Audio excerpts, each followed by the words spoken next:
Personne ne sait où il est. Le chef d'un État en guerre. Un visage reconnu aux quatre coins de la planète et pourtant introuvable. Ses abris souterrains sont déserts, ses bureaux officiels partiellement détruits. Les spéculations s'enchaînent, de Washington à Téhéran. Est-il caché? Est-il en fuite? Ce soir, une seule interrogation occupe toutes les salles de situation du monde. Où se trouve Benjamin Netanyahou? Ce que vous allez entendre dans les prochaines minutes n'est pas une théorie du complot. Ce n'est pas une rumeur de réseaux sociaux. C'est une réalité militaire confirmée par l'un des hommes les mieux placés pour en parler.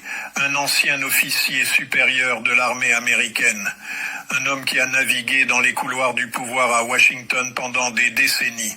Et ce qu'il a révélé a provoqué une onde de choc dans les cercles diplomatiques.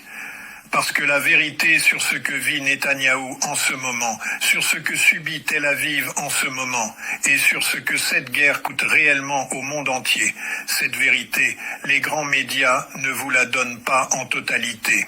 Le colonel Lawrence Wilkerson n'est pas un commentateur de plateau télé. Ce n'est pas un blogueur politique qui tweete depuis son canapé. Cet homme a été chef de cabinet du secrétaire d'État Colin Powell. Il a traversé des crises internationales, des guerres, des négociations secrètes. Quand il parle de stratégie militaire, les généraux l'écoutent. Et quand un journaliste lui a posé une question directe sur les habitudes de vie de Netanyahou depuis le début du conflit avec l'Iran, sa réponse a été d'une sobriété absolument glaçante. Selon lui, le Premier ministre israélien passerait environ 90% de son temps dans les airs, à bord d'un avion, en mouvement permanent, jamais au même endroit, jamais posé trop longtemps sur un même sol. Laissez ce chiffre s'installer, 90% du temps dans un avion. Ce n'est pas de la paranoïa.